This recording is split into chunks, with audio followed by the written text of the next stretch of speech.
Muito bem, estamos de volta ao programa Sertão Inovador e hoje nós vamos conversar sobre uma profissão. Eu não sei desde quando ela existe, mas desde quando alguém pensou em adquirir algum imóvel, alguma coisa, eu acho que essa profissão chegou ali, esse profissional chegou para ajudar e tem ajudado até hoje, porque é uma escolha bastante significativa, né? Tem até um ditado que diz assim: quem casa, quer casa.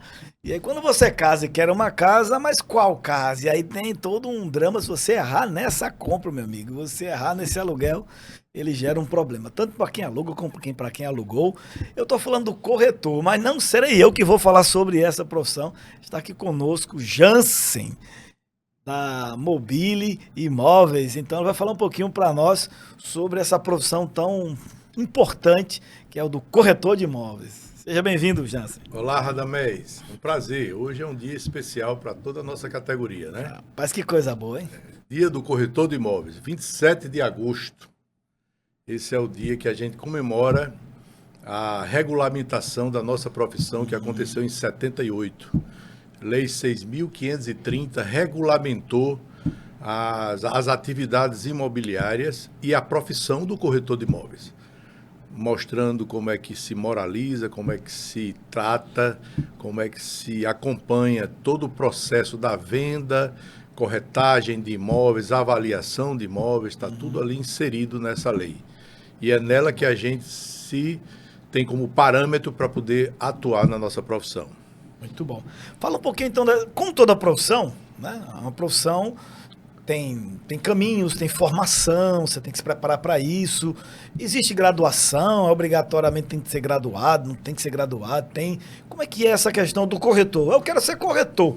Aí é só, pronto, eu sou corretor, tem que fazer algo. Explica um pouquinho mais para nós. A profissão de corretor de imóveis, como disse, já regulamentada, ela exige que o cidadão ele tenha um mínimo de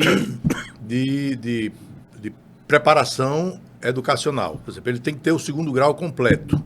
Ele, com o segundo grau completo, ele pode se matricular num curso de técnico em transações imobiliárias, que a gente chama o famoso TTI imobiliário, e aí ele faz esse curso, tem uma carga horária aí, ele tanto pode fazer presencialmente, pode durar de 6 meses a 1 ano, como também ele pode fazer pela internet, ele pode se inscrever pela internet num desses cursos, lembrando sempre que você procure, se você tiver interesse em fazer, que você faça um curso que esteja credenciado pelo Conselho Regional de Corretores de Imóveis da região.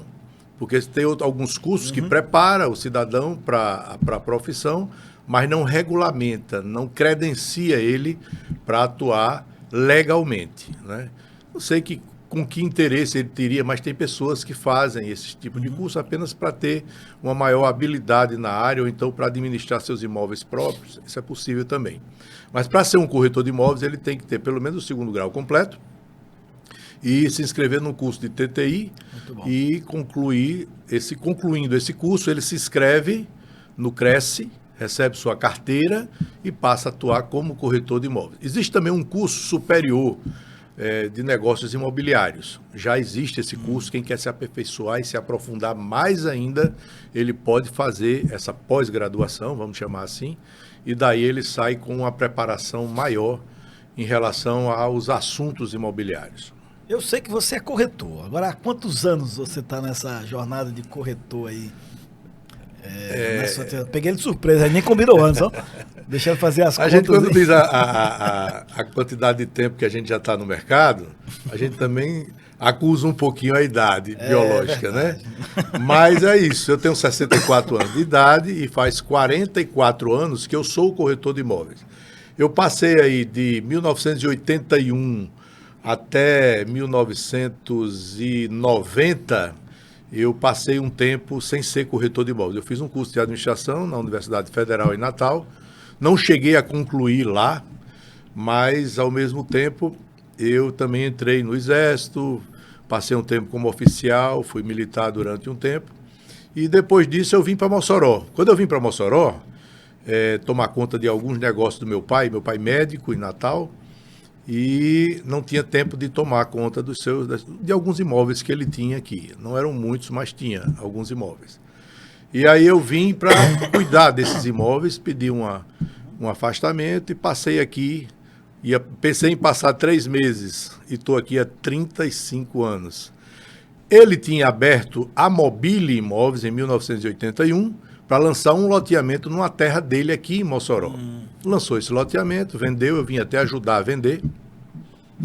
E essa imobiliária já existia, estava aberta para efeito tributário e outras coisas. E aí eu peguei essa empresa e como sócio dela, eu e meu pai, a gente começou a desenvolver a atividade imobiliária. Eu comecei a desenvolver aqui essas atividades. E comecei a gostar. E gostei tanto que vim passar 3 meses. Estou aqui há 34, 35 anos atuando na profissão. Mas tem uma coisa interessante. Corretor naquela época não era uma profissão de tão evidência, de tanta pujança. Quem é que ia ser corretor de imóvel naquela época? Era aquele cidadão o jovem que não tinha passado no vestibular, não queria ficar parado, queria fazer um bico, e aí ia ser corretor de imóveis. Ou aquele cidadão aposentado, funcionário público, se aposentava, também não queria ficar parado, abria uma salinha, estava um telefone ali e ia intermediar algumas transações imobiliárias para ganhar algum dinheiro. Ou seja, era um profissional na época que não tinha muita qualificação. Às vezes não entendia muito da atividade. Às vezes não entendia. Com o tempo, essa profissão foi sendo aprimorada, qualificando cada vez mais os seus profissionais. Os materiais, as especificações de materiais dos imóveis começaram a ser mais apurados, né?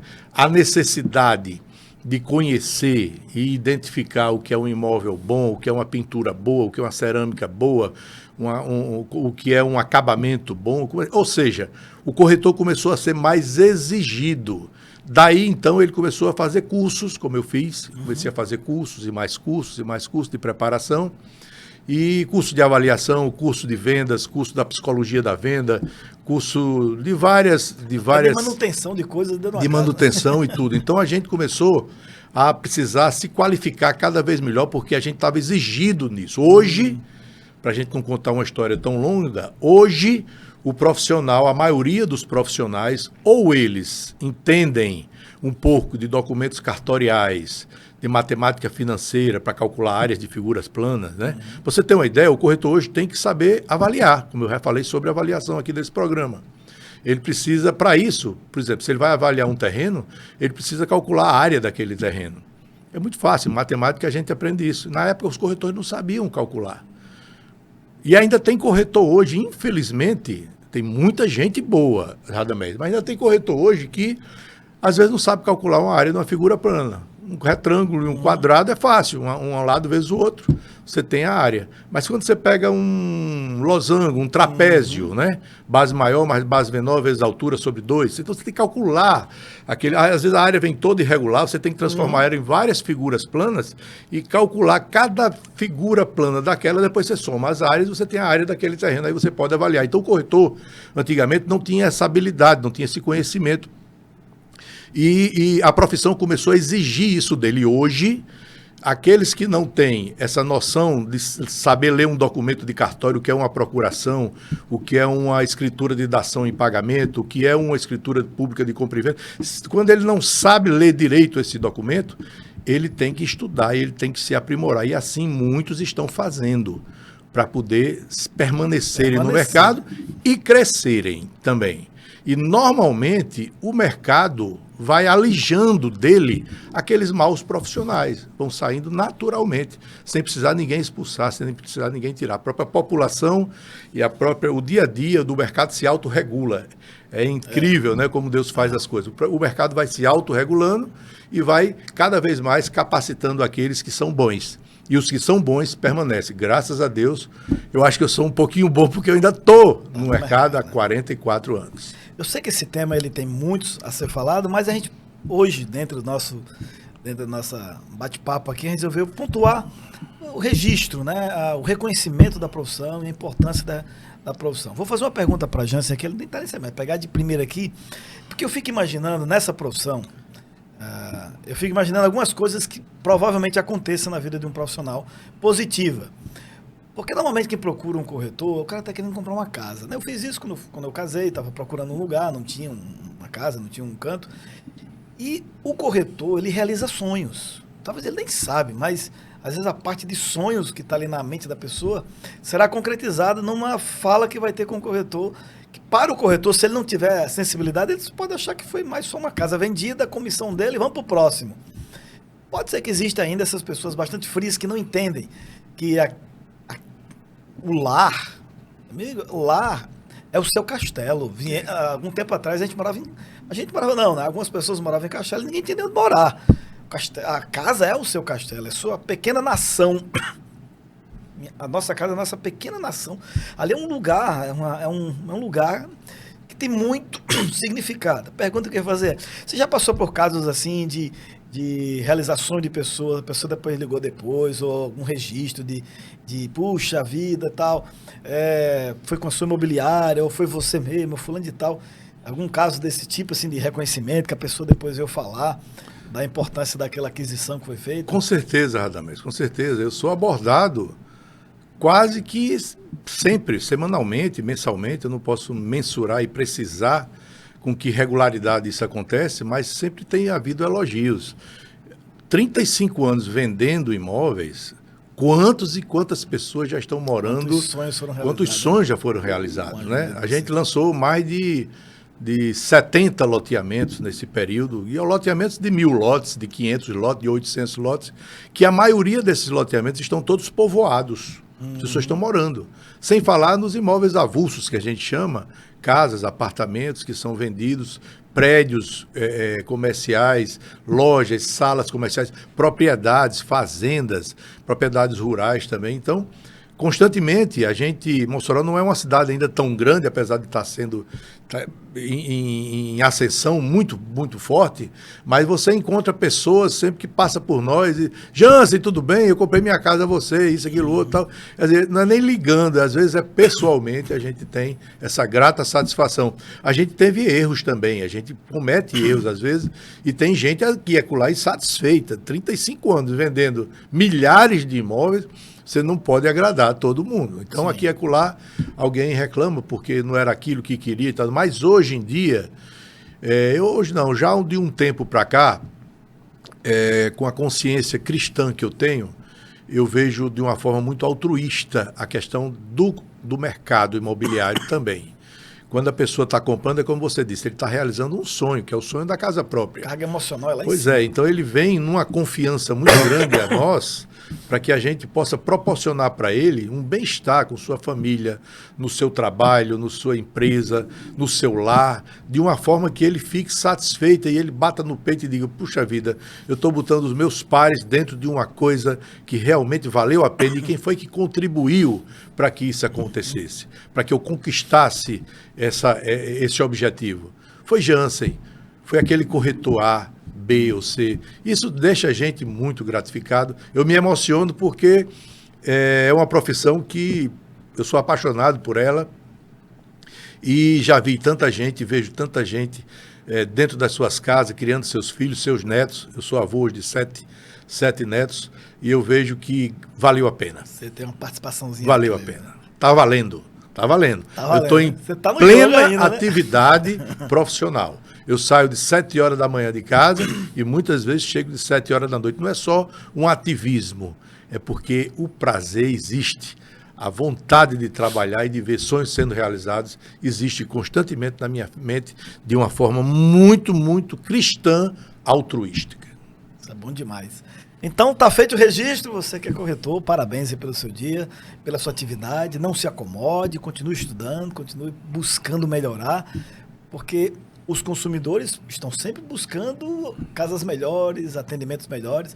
E como a atividade do corretor, ele não vende, tipo assim, um produto em si, ele vende serviço, né? Ele vai fazer um serviço muito importante. A casa em si nem é dele, né? Ele só intermedia. Então, prestação de serviço é muito delicada. Não dá para corrigir uma prestação de serviço. Às vezes você corrige uma caneca dessa aqui, não deu certo, você manda fazer outra e resolveu. Mas a prestação de serviço já foi. Você vai agora tentar uma outra prestação para ver se... Mas aquela já não dá mais para corrigir. Então, eu digo muito assim, nós temos dentro de Mossoró muitas imobiliárias, mais ou menos 300 corretores, 30% desse pessoal todinho já trabalhou comigo, começou comigo. Eu sempre incentivei muito a profissão, fui delegado do Conselho Regional dos Corretores de Imóveis durante muitos anos, fui presidente da Associação dos Corretores de Mossoró durante muito tempo e estimulei, ajudei e proporcionei muita coisa para que as pessoas aderissem, aquelas pessoas que tinham tendência para trabalhar com isso, aderissem ao programa, à profissão de corretor e desenvolvessem seus trabalhos. E tem muitos que são donos de imobiliária hoje, que todos que passaram pela Mobília, né? Então a gente tem uma boa amizade. E é muito importante isso que você disse, não é um produto que a gente vende. A gente vende o serviço e a gente ainda vende mais do que isso. Um benefício que aquele produto vai trazer para aquela pessoa. Então, quando você trabalha pensando em vender o benefício que aquilo ali vai trazer para alguém, você está colocando o seu coração no negócio e, ao mesmo tempo, você está ganhando dinheiro de forma honesta e saudável. Registro feito. Parabéns para todos os corretores. Vamos para o intervalozinho e de volta já já para o nosso próximo entrevistado. Joana, Lucas e Emily. Sabe o que essas e outras mais de 1.500 crianças e adolescentes atendidos pela Casa Durval Paiva têm em comum? Todos são unidos por um mesmo sentimento: a esperança. A Casa Durval Paiva, de apoio à criança com câncer, transforma os seus valores em atitudes.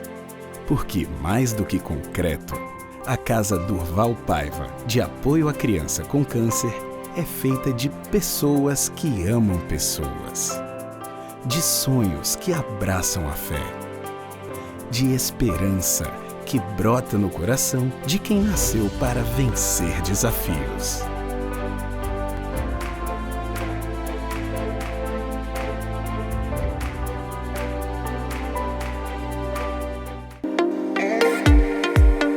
Muito bem, estamos de volta.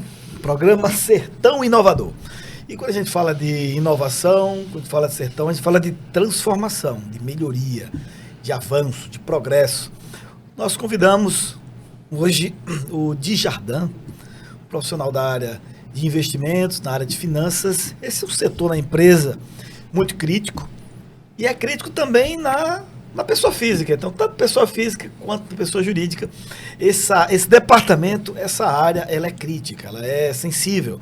E saber gerir isso é fundamental. Não adianta ficar correndo, não adianta ficar fazendo de conta que não acontece, não adianta ficar botando papel por cima, não adianta ficar fugindo disso. É preciso conhecer.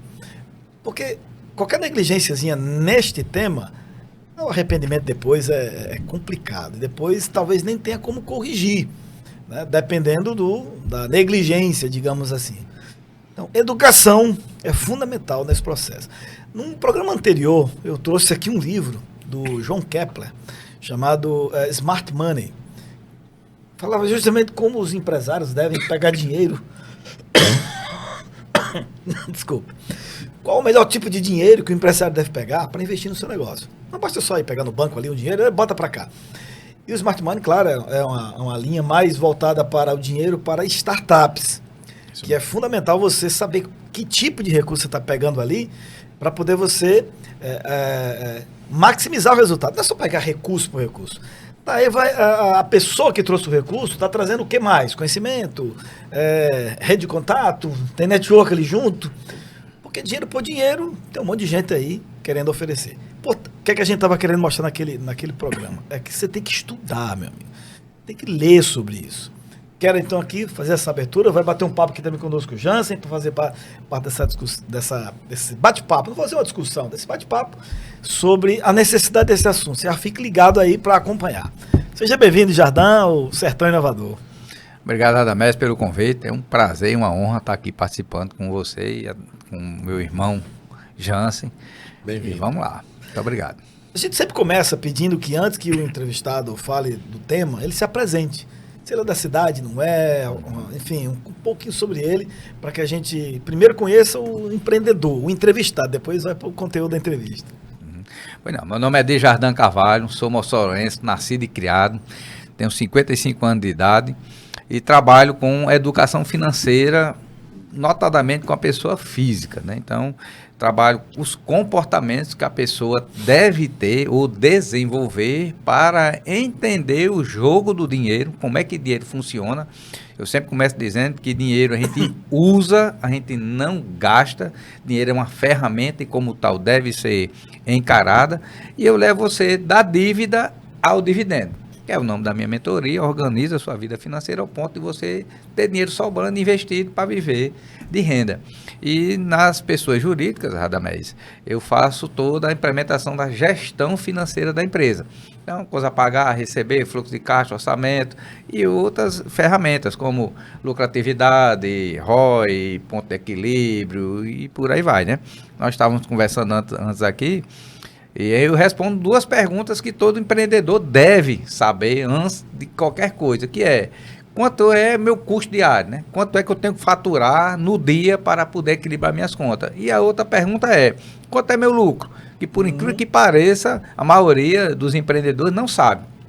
Sabe que está faltando ou sobrando dinheiro, mas o lucro, quanto é? Ah, está tendo lucro, ok, mas é a média do ramo, da atividade, do negócio, está abaixo, está acima, ou seja, como é que é? A maioria dos empreendedores, infelizmente, não sabe disso. Às vezes não sabe. Eu estava participando, acho que foi mais ou menos 2009, eu fiz um investimento numa capacitação no Instituto Falcone. Falcone, ele é uma linda na gestão, uma referência. Isso foi na época, ele tinha sido capa, inclusive, da Exame, foi o único brasileiro, ele é o único brasileiro, pelo menos até onde eu sei, e pode ser que seja diferente isso, que foi tratado como um guru brasileiro. Porque quando alguém é tratado como tipo o Peter Drucker, ele é considerado um guru na área de gestão, no mundo inteiro, porque coisas que ele disse aconteceram. Então, nesse sentido que ele se chama de guru. Então, nessa formação que eu estava fazendo, na época, eu estava me especializando na área de gestão da qualidade total, ISO 9001. E ele é muito preparado nessa área, na época, e eu estava fazendo o curso da consultoria que ele tem, né, do Instituto Falcone. Na época nem era Instituto Falcone, hoje é Instituto Falcone, na época era INDG. E numa capacitação ele disse uma coisa que tem a ver com essa questão das finanças. Porque ele é muito referência em gestão. Ele foi para o Japão, aprendeu o método de gestão da qualidade total. Ele foi um cara que, inclusive, implantou aquele, na época do apagão, aí só os menos jovens vão saber do que a gente está falando, que o Brasil teve. Ele criou um programa de metas que todo mundo recebia na conta de energia. Os menos jovens vão lembrar. Tinha uma meta lá. Se você batesse uma meta, reduzia. Você entrava numa outra... Aquele objetivo era fazer com que toda a população tomasse medidas para reduzir a energia e, assim, minimizar aqueles impactos que estavam acontecendo. E ele é um cara a quem eu devo tudo que eu aprendi sobre meta, eu aprendi com o Falcone. E ele bota meta em tudo. E ele dizia o seguinte, e aí eu vou entrar nessa questão financeira. Ele dizia o seguinte, ele sempre procurou descobrir nas empresas, e ele ainda, faz parte do conselho da Abembev, que é aquela gigante, né, da área de cervejaria, eu acho que no mundo inteiro eles são os maiores que eles têm. O grupo Gerdau, ele não sei se ainda é, mas ele fez muito tempo, junto com o John Peter Gerdau lá, fez parte do conselho. Então, aquela pessoa que é chamada para estar nas decisões mais estratégicas da empresa, é alguém muito bem preparado. Ele dizia o seguinte, sempre teve uma preocupação, ele como engenheiro, de ter uma maneira de metrificar a gestão, para não ficar aquele negócio de achismo. O pessoal meta é tanto, mas baseado em quê? E ficar sempre aquela... Então ele disse, eu descobri ao longo da consultoria que a melhor métrica de qualquer negócio é a métrica financeira. Por quê? Porque ela é forjada em números. Exatamente. E aí você tem como utilizar o que ele ensina muito nos livros dele, que é o pensamento cartesiano. Gestão é mentalidade cartesiana, amigo. 2 é 2. Não é mais ou menos 2. Se você está com lucro, é lucro. Lucro de quanto? É X, pronto. X ali, aquele número diz muita coisa. Então ele usava, nunca esqueci isso, quer dizer assim, a métrica financeira é para ser usada não só porque dá lucro, porque todo mundo fala por causa do lucro. Não, não, não. É porque dentre todas as áreas da empresa, é a mais objetiva, é a mais fria, é a mais matemática, é a mais concreta. Tá aqui, você vê uma planilha, mete o olho na planilha, os números, ali tem muita coisa por trás. Porque são números, não dá para você ficar inventando. Claro que é pode até inventar. Mas, por exemplo, você faz uma entrevista de emprego, terminou a entrevista de emprego. Que dados lógicos, matemáticos você tem para dar uma resposta? É difícil, porque é uma coisa subjetiva. Mas o financeiro da empresa é algo objetivo, é isso matemático. Mesmo. Então, eu queria saber de você. Você concorda com essa frase? Não concorda com a sua visão sobre isso? E abra aqui para a gente ir conversando sobre esse assunto. Concordo plenamente. Tem a frase lá do Peter Drucker, né? O que não é gerenciado, o que não é medido, você não pode gerenciar, né? O que não é medido, você não pode controlar. E não adianta tão somente ter uma ferramenta, né? Um RP, uma planilha, um aplicativo, um site, um dashboard, um BI, sei lá o que for. Você tem que conversar com essa ferramenta, né? Há 15 dias atrás eu estava prospectando um cliente e ele me disse que tinha lá todo o sistema feito, um RP, um CRM, um não sei o que, papapá, e BI, aquele negócio todo. Eu digo, beleza. O que é que ele está ali dizendo? Ele disse, rapaz, faz uma semana que eu não vejo. Eu digo, cara, então não adianta de nada você ter a melhor plataforma se você não conversa. Você tem que olhar, medir, analisar, confrontar, ter métrica, ter parâmetros, ter paralelos, ter um histórico. Porque senão, Jansen, vira um diário aquilo ali. Eu tenho clientes da empresa contábil junto com a minha esposa, né? Minha esposa é contadora, tem uma empresa de contabilidade. Excelente. Né? Sou suspeito. Muito obrigado. Né? Faz 30 anos e eu já vi muita coisa, né? E tem gente, quando eu vou conversar, que essa parte de gestão é comigo, quando eu vou conversar, o cliente diz, não, eu tenho. Eu digo, beleza, mas quais são as informações, não é dados, quais são as informações que você está tirando disso?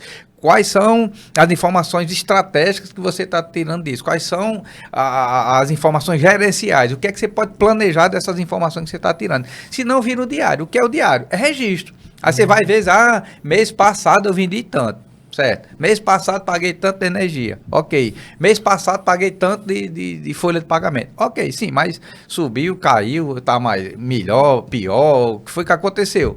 Você tem que ter esse confronto. Aí, repito, né? A informação é importantíssima. Um BI, uma planilha, perfeito. Desde que você converse com essa ferramenta. Eu tenho um exemplo muito prático disso aí na área espiritual, religiosa. Pastor Gerson, o pastor nosso aí do Distrito Setentrional da nossa igreja, e aí perguntaram para ele qual é a melhor Bíblia. Qual é a Bíblia que eu tenho que ler? Qual é a que eu devo ler? Ele disse, qual é a melhor Bíblia? Qual é a melhor versão? O que é que eu tenho que dizer? É a que você lê. É a que você lê, que você olha, que você segue, que você lê, que você pesquisa. Essa é a melhor Bíblia. Exatamente. Não importa se ela é NVI, ARA, NVT, e por aí vai. A que você lê. Você tem que ler para poder saber aquela informação que está a seu dispor. Se você não tomar para si, não adianta. Exatamente. Talvez as pessoas na área financeira, e aí eu vou puxar uma meia-culpa para a minha categoria, a categoria dos professores de educação.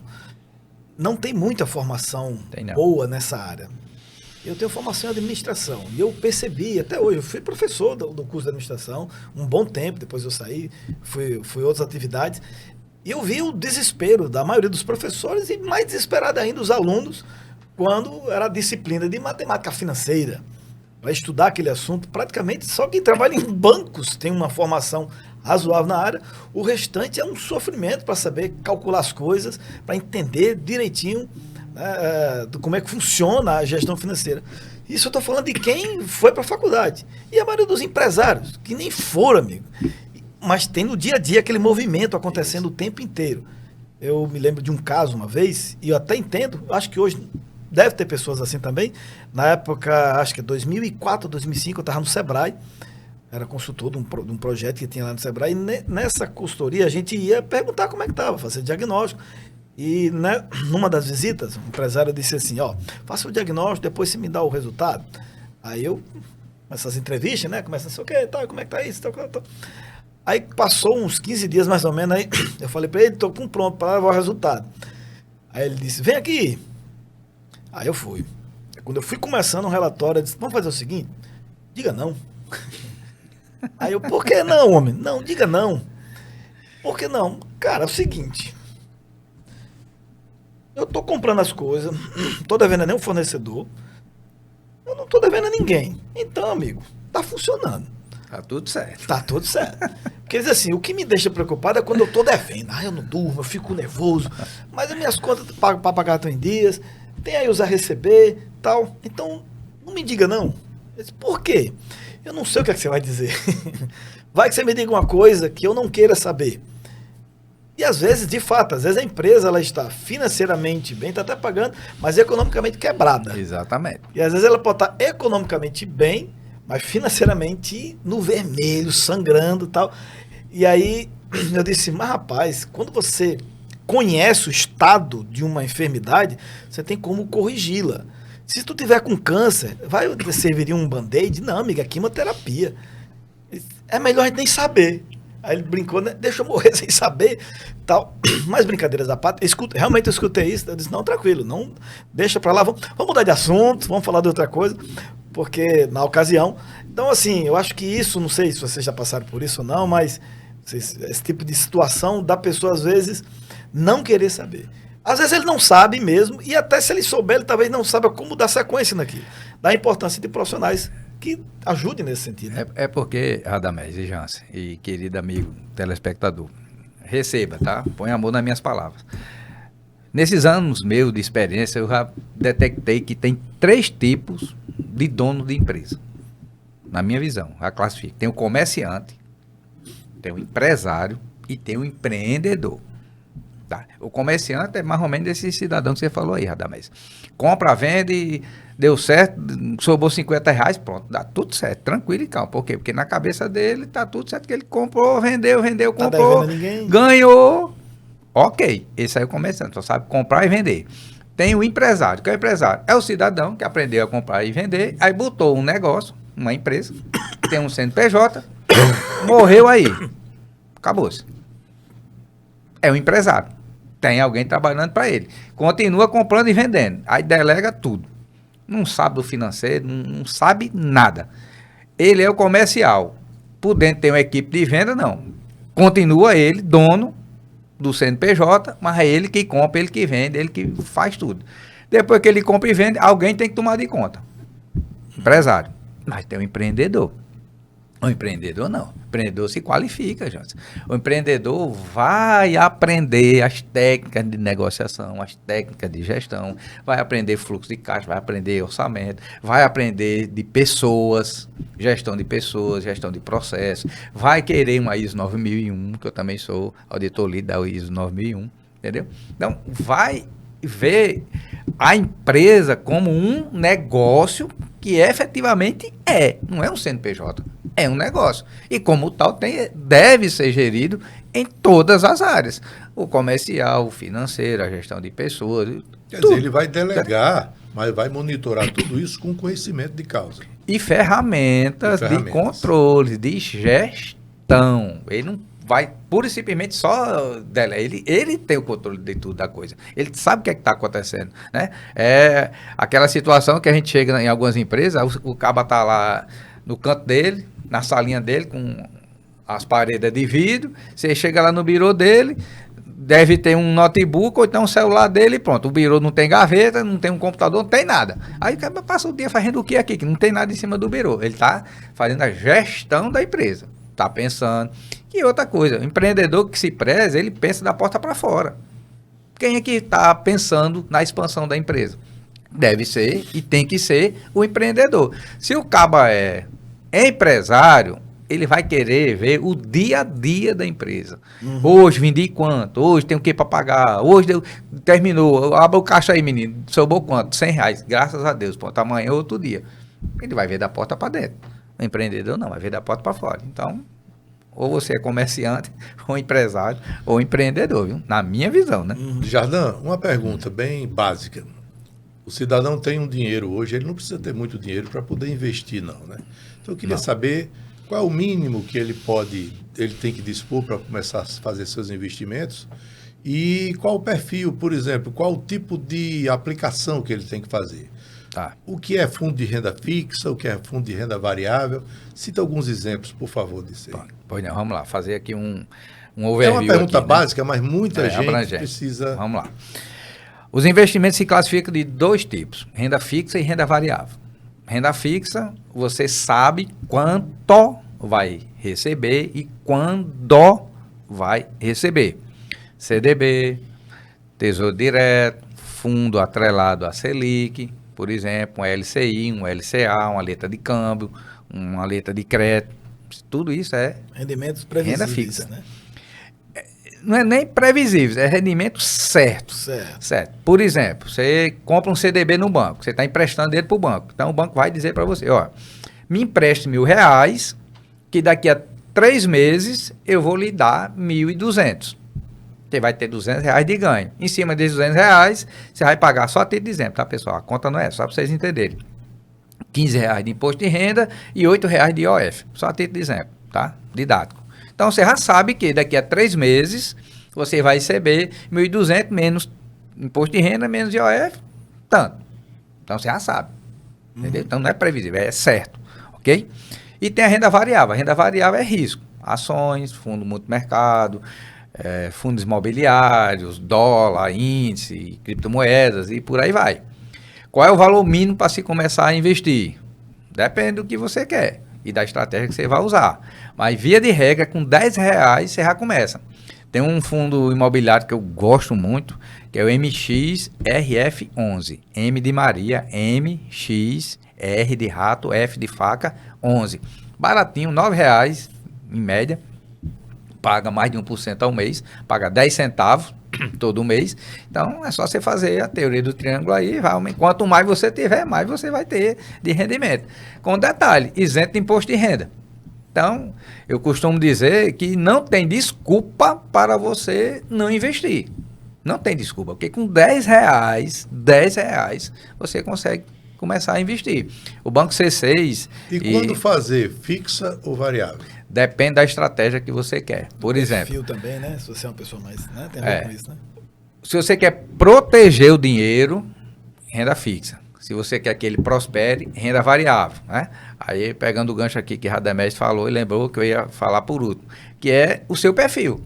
Ou você é conservador, moderado ou arrojado.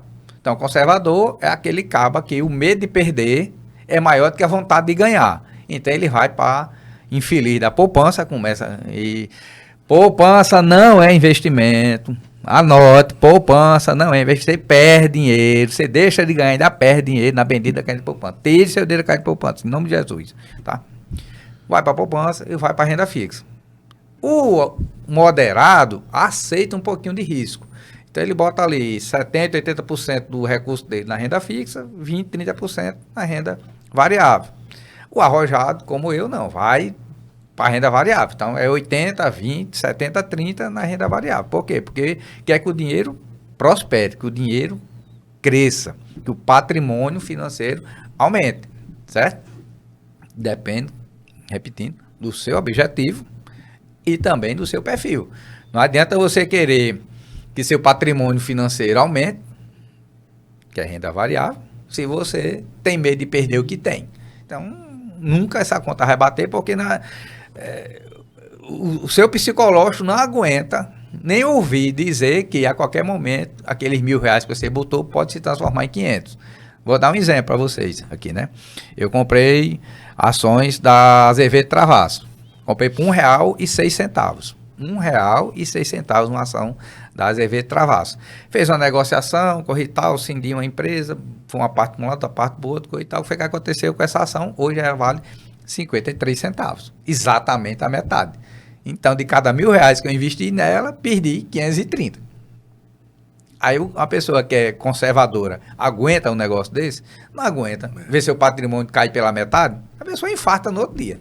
Então, vai continuar ali no feijão com arroz, no Tesouro Direto, no CDBzinho, né? De preferência um CDB de liquidez diária, que na hora que precisar tira, mas é por aí que a coisa caminha. E tá tudo bem, né? Porque também Tá tem a ver com tudo essa bem. questão dos perfis. Exatamente. A pessoa arrojada também não vai conseguir colocar um valor no CDB para ficar, esse negócio tá devagar demais, tá devagar Não rende demais. nada. Aí ele acaba também sofrendo o que o outro sofreria por outro motivo.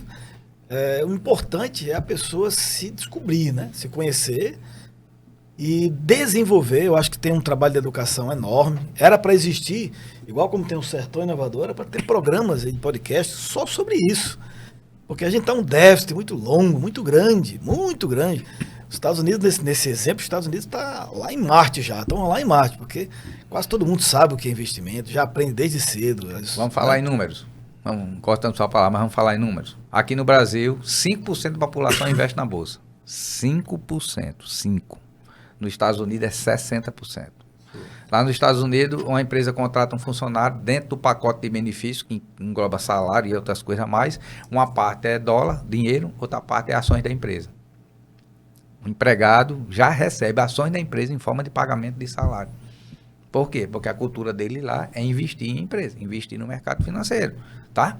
Aí, proporção, números, tá? Aqui na Bolsa Brasileira tem 430 empresas. 430 na Bolsa toda. Lá em Nova York, na Bolsa Americana, tem 5 mil e cacetada, tanto é que tem a S&P 500, que são as 500 maiores. Então, uma fração da Bolsa Americana já tem mais empresas do que a Bolsa Brasileira. Aí, para terminar de matar aqui um número, a NVIDIA, que agora é a única empresa do mundo que vale 4 trilhões de dólares, e acabei de ver antes de entrar aqui, que deu um lucro fenomenal, deu mais de $1 por ação de lucro.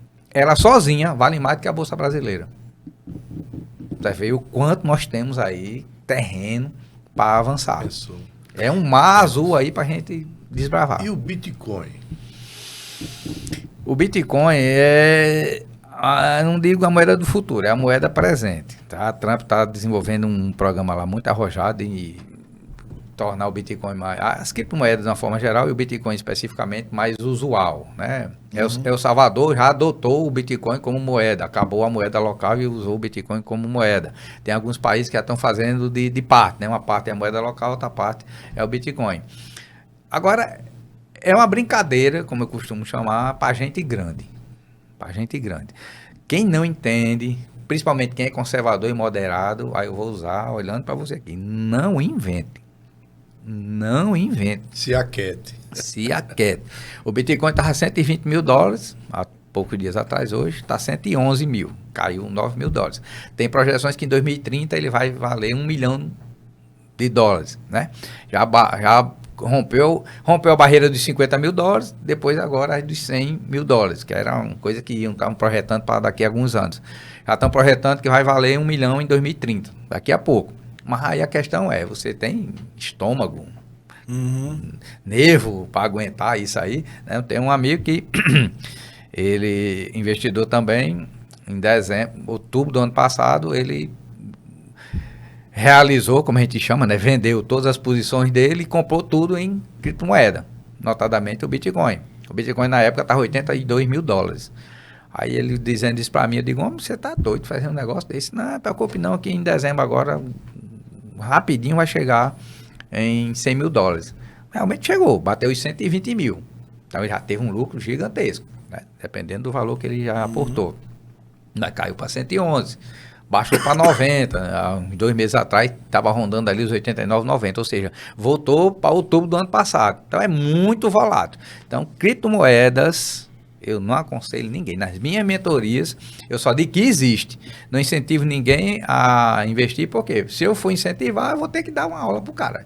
E como é arriscado demais, eu não recomendo de jeito, a não ser que você queira mesmo. Então, se especialize, vai estudar, faça curso na área, né? Se agarra com a galera aí, tem nas redes sociais, tem o Uric lá, que é especialista nisso, mas você vai ter que viver disso. Você não pode fazer outra coisa. É igual a day trade. Ontem eu conheci um irmão lá na Adonep, ele foi ontem, o Leonardo, que você está querendo saber, que é lá da Nazareno, e ele disse que faz day trade, né? Aí conversando comigo, falei algumas coisas para ele, eu disse, agora você sabe que você tem que viver disso, né? É igual ao cabo quando tá botando o leite para ferver, se tirar o olho de cima, lascou-se, né? Não pode. Então, são formas de você prosperar financeiramente. Agora, para tudo tem os riscos e principalmente a preparação, né? É uma pergunta, essa pergunta ela é importante porque a maneira como a criptomoeda ela surgiu e ela ainda existe e é tratada é sempre em volta a mistérios, a pouco conhecimento, a própria plataforma blockchain, que é onde tudo acontece. É uma tecnologia e uma linguagem de poucas pessoas que têm conhecimento. Exatamente. Então, colocar dinheiro naquilo que você não conhece, por si só já dá um friozinho na barriga, né? Mas na medida que isso começa a tornar-se popular, o que de alguma forma é combatido para que não seja tão popular, é o que mais vai trazer uma maior segurança. Quando você sair daqui e comprar uma garrafa d'água e pagar em Bitcoin, você, uau, então peraí, já consigo comprar coisas. O que ainda não é realidade no Brasil, mas já nos Estados Unidos isso é muito comum. Os caixas eletrônicos, você quer em quê? Já tem a opção de ficar... Já tem. Assim. Então na Argentina né? já tem. Na medida que vai usando isso, o próprio El Salvador ter usado, né? Pouco a pouco vai trazendo mais conhecimento sobre isso, né? Eu também entendo que Bitcoin não é a ferramenta, não é para investir. Mas é reserva de mercado. Então você tem que botar o dinheiro ali e esqueça. Não é para ficar... Porque se você ficar nessa neura, eita, aumentou, diminuiu, aumentou, é muito tenso a variação, a oscilação é maior do que os mercados tradicionais. Mas colocou e esqueceu. Em 2013, eu comprei, na época, alguns satoshis. Né? Porque eu não tinha dinheiro para comprar Bitcoin. Mas em 2013 estava 5 mil. 5 mil dólares, em 2013. Se eu fosse alguém que tivesse, naquela ocasião, estava num ambiente que me favorecesse sobre aquilo, é provável que eu podia ter comprado alguns naquela época e hoje ter, 2013 ou foi 2015, podia estar aí ter um valor bem expressivo, mas eu conheci mais ou menos como a gente está conhecendo aqui, aquela coisa, mas não sei o que e tal, porque a nossa região não tem, os professores não ensinam na escola, na universidade ninguém vê isso. A internet é que meio que trouxe essas coisas pra gente, né? Então, eu acho que o caminho é esse, estudar. Exatamente. Nós trouxemos aqui o Jardão justamente porque essa função de educação. Nosso tempo é curto, esse tema aqui tem muita coisa para falar, mas eu queria deixar aí esses minutos finais para o Jardão ainda falar alguma coisa que talvez a gente não falou, que ele queira pontuar, e já desde já agradecer a presença dele aqui. Eu que agradeço. Se tiver espaço para falar um pouquinho sobre a economia nacional atual, sei que é bem amplo, mas se não tiver, a gente vem para outro programa e vai conversar sobre isso. O Brasil sempre vive em crise, né? E a crise que nós estamos vivendo hoje é uma das maiores que nós estamos vivendo, porque o governo federal, né, sem entrar em mérito, paixão política, ideologia, está sendo para lá de irresponsável com as contas públicas, né? Isso reflete diretamente na condição de vida da população. Isso aí é fato, né? Se o governo federal não consegue honrar suas contas, vai ter que produzir mais dinheiro, não é imprimir dinheiro, mas se endividando. Não sobra ou não tem dinheiro para o básico, para educação, saúde, saneamento, infraestrutura e tudo mais, e a coisa só vai se desenrolar. Agora, para falar sobre isso, realmente vai demandar muito tempo, né? Então, agradecer, Radamés, o convite, estou à disposição, tanto às vezes você me chamar, estarei aqui. E peço que me siga nas minhas redes sociais. Isso que eu ia dizer. @Djardan, com Y, DYJ. Na hora que você começar a digitar DYJ, já vai aparecer essa minha foto linda, maravilhosa e bela. Tá entendendo? Djardan.carvalho. Eu estou em todas as redes sociais, notadamente no Instagram e no TikTok. Mas estou também no Facebook, no Twitter, no Kawaii, em todas as redes. Só não estou no Tinder. Se você me procurar lá, você não vai me encontrar. Mas nas outras, estou lá com todo prazer em lhe ajudar. Então, você quer conhecimento sobre educação financeira pautada nos princípios bíblicos, que eu não disse isso no começo, né? Toda a minha mentoria é pautada nos princípios bíblicos, porque a Bíblia é o manual da riqueza, só para vocês saberem. A Bíblia tem cerca de 2.200 versículos falando sobre riqueza, prosperidade e dinheiro. Só tem 500, Radamés, falando sobre salvação. Então a Bíblia fala mais de dinheiro, sobre o plano da salvação. Jesus deixou 36 parábolas, das 36, 19 fala sobre dinheiro. Então dinheiro é um assunto muito sério, inclusive na Bíblia, e incluindo o nosso Senhor Jesus Cristo como mentor. Então, agradeço o convite e estou à disposição. Muito bom. Obrigado, muito obrigado. Satisfeito?